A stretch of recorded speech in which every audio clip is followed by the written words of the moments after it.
It's much better for you to be able to work together as a team to be able to make this happen. Our third and final map of the day here, folks, for Titanfall 2. But of course, don't fret, because you guys will be able to play the technical test, which will be happening this weekend. So all that you're seeing right here, you'll be able to play very, very soon, which is very exciting. Yeah, and this map is gorgeous as well. This is one that I'm a big fan of already, just seeing how this plays out. It looks like an almost pilot-heavy map. Swift having a fantastic angle on that, just strafing around the corner, taking out cartoons. And let's pick it up with him, actually. Let's see from his perspective how he now gets back into the game. Allier around the back, though, not going to allow him to get away with that. The punish comes through, and you've got to be careful in this area. You do not have the high ground. You do not have that advantage at all to your favor. We are seeing a bit of the wall running coming out, but maybe not to their advantage. And remember, folks, the B point is going to be infantry heavy, because you can't actually shoot into the point. It's a bridge, and it has unbreakable glass, so you cannot shoot. You can see people in the point, but if you're smart, you can actually amp up and continue to stay in this matchup. You know, granted, A and B is going to go to Vikkstar and his crew as we jump over to his perspective now, and Jericho going for the challenge, but is going to save his teammate Swifter, as the pressure is now going to be coming from Seaside. Cartoons, though, getting hit with that long-range R201. And this is certainly not looking good here for, you know, for Swifter at the very least. But it seems like Vikkstar is just going to push over to the left side, finds Jericho in front of him. That's going to be an easy pickup with the R201. Yeah, Vikkstar has been an absolute beast so far in this one, and I can imagine we're going to be seeing more of that again here. However, the points are being contested. You can see them running back in and out, trying to get this one started up, trying to pull the scoreline a little more even, because at the moment it's far from it. And there's that grapple hook again, just kind of covering the terrain a little bit quicker, creating other opportunities now, trying to peer down. Not going to find too much. I think you can just see the very edge of one. I think that's actually Titanfall Legends there, going in on the melee. Spray and pray. Didn't work for you there, buddy. Not going to happen. Not going to happen.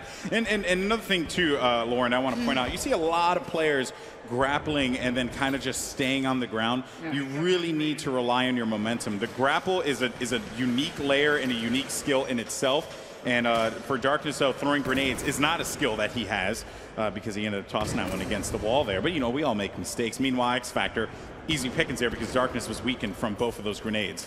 And a class change here as well. Well, you know, when you're having a bad game, it's always nice to blame the class. That's what I tend to do. It's like, oh, my gun must be broken. There must be something wrong with it, because that's not how you use the grapple hook, guys. I've told you before, you can't just put it on the ground in front of them and hope for the best. It's not that type of game. You've got to use it correctly, because the lockdown is coming out at the moment. And even though the points are actually starting to become a little bit more even, the disparity is starting to kind of wear away, there's still one team in the lead here. That could change around, however. Well, if the other team is able to pick up that B point and amp it up, they should be able to get right back into this game here. They're down by, you know, by a considerable amount, you know, about, what is this, what, like 30 points now? So it is very doable. Yeah, you know, and also you got to do math when they're like in intervals of like 10, or else, you know, people will realize that I have the education of a 5-year-old. I'm English, come on. I just think I'm intelligent because my accent is terrible. Are you Hermione Granger? No. I don't have that, so I have none of that going for me. Okay, I'm at a disadvantage. But this is what we're talking about here as well. With that B point, it is close range. It's all about that pilot combat in there. And you're seeing the grenade used to how I actually like to use it. Not as necessarily a mechanic to take down the opponents, but to buy time to allow you to get the dominant angle and start to peek out as well. This guy's going to get information here. He's in a very safe spot. Has to be careful of his flanks. Of course, the grenades again trying to flush him out here. He's got to be careful. He's got pressure now coming in left, right, and center. Going to put down the nades, buy a little time, pray for regen at this point. Going to back away, and it even finds one. Swifter, you got to be quicker on the trigger than that, and a little bit smarter. As already he gets punished by that nade being trickled out. Yeah, X Factor there couldn't stay alive long enough. Ali, no, that's going to be Darkness. As a matter of fact, finds Titanfall Legends, but Swifter will pick him off from behind there. And 97% here on Jericho's Titan as he's getting ready to drop the first one potentially. But they don't have that B point, and that Titan won't actually help all that much on the B point because it is so pilot focused. You want to be able to push in and get some kind of control there. Oh, wait a minute, though. Player's going to be right to his right side. Now it's going to be Vikkstar. It's okay. It's okay, Jericho.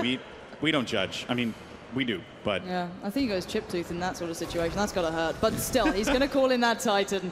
And he's going to weigh on that one. I can't really blame him. Again, the other times will be coming up soon, but he has been actually playing incredibly well, so he's going to get a little bit faster again. If you've been dominant, you get rewarded. Simple as that. But there comes the Titan. This we want to see. Jericho, it's time to make up for those previous mistakes. Oh, Swifter. Swift. Oh, he took his time. He set him down. That's just cruelty. Yeah, he looked at him and was like, I'm just going to let you know that right now you are absolutely screwed. And no matter what you do, I will destroy you. Jericho, though, is getting rodeoed here, and this is not looking good. Rodeoed by Vicstar right now, and he's going to take off a decent chunk of health as well. So he has to be very mindful of this, as his Titan is way past the half health mark. And again, it does take quite a skill, actually, which I know these players, once this comes out, once that tech test becomes available, these players out there who play Titanfall 1 will know that kind of skill and ability of when to stick in towards staying in your Titan and when to actually take yourself out, remove that rodeoing guy who's on your back, being a real pain, and then hop back in. It is about timing, it's about positioning, it's about knowing that I can take this one guy down and return to safety. However, these points are still up in the air. One team, the team that's the 2 Titans already out on the field, is still in the advantage. They have the upper hand. The points are getting amped up here, and the damage is coming in, and some absolutely disastrous aim from Alligator. X-Factor bringing a bit of a talent towards that one, and already not too much left on the clock now, but we are going to see those Titans coming back. You can't bring that windmill aim to the table, you know, not against X-Factor. He'll punish you in a heartbeat. Speaking of X-Factor here, he's actually going to be using his charge beam, looking to pick up a couple shots. And Jericho's already in a world of hurt, so expect that Titan to go away very quickly as we follow X-Factor's POV and switch over here to Vicstar, who is on Scorch. And remember, guys, the Titans have unique abilities. Scorch, known for, you know, his fire abilities, whether it be the firewall or, you know, being able to throw down the smoke grenade and then create an explosion in front. There's just a lot of really cool things that you can do with these Titans. Yeah, and it's really good to deny areas pretty much towards the opposition to try and get up close and personal. The Golden Boy, it's not looking pretty here. That is not looking good. It is going to be a 2-on-2 Titan battle, though, as Vicstar does manage to get that termination against Jericho's Titan. Sniper Wolf, though, not in a great position, taking a lot of shots there. Nade's now flying in, Titan right in front. Who's this going to be? Is I believe Vicstar is going to have to back away. Now Darkness looking to do some damage here, trying to work with Cartoons, find Titanfall Legends in front, but that Vortex Shield's going to absorb quite a few shots there. Darkness also using Ion, so that means he will have that laser beam as well, and is just waiting for the opportunity to use it. Keep in mind. The one thing we haven't seen much yet from these players, I think, because, you know, the pressure's on, they're not in the clearest of minds here, but the movement that actually comes with these Titans, they are not sluggish. They have a lot of quick movement here. The strafing capability, you can see that blue bar still available. So again, you could see a little bit of a quick play off the back of this. And I love seeing those Titan battles. Not going to connect, though. You can't pull that sort of stuff off. Again, that's what the movement allows you to do. Dodge, weave, dip, and duck, and you can actually do some real damage off the back of it. Not only is it the 5 rules of dodgeball, but it's also the rules of Titanfall. You know, dodge, duck, dip, dive, and dodge. So it makes a lot of sense here. This is not looking good. Oh my goodness. That is horrible and just absolutely shredded. Cartoons does get the pick off there on Speedy. And sorry about that, buddy. Now over to Sniper Wolf, as that will do it, folks. Game 3 in the books. But I have to say, it was awesome.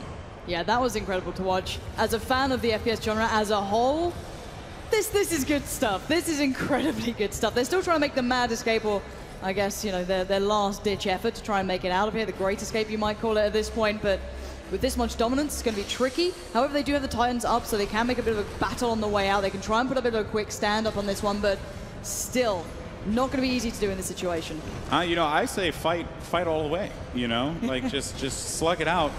And get that, you know, get the small wins, get the small victories where you can. And there's the laser beam. Oh my goodness. Swifter just gets absolutely shredded. That's unfortunate. X-Factor, though, on the winning team. So for him, it doesn't really matter. Oh no, Swifter, get in there. Swifter, no.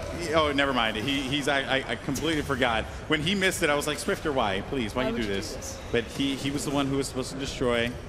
He didn't, though. And that will do it, folks. Congratulations to everyone who competed. Give them all a round of applause. Thank you so much.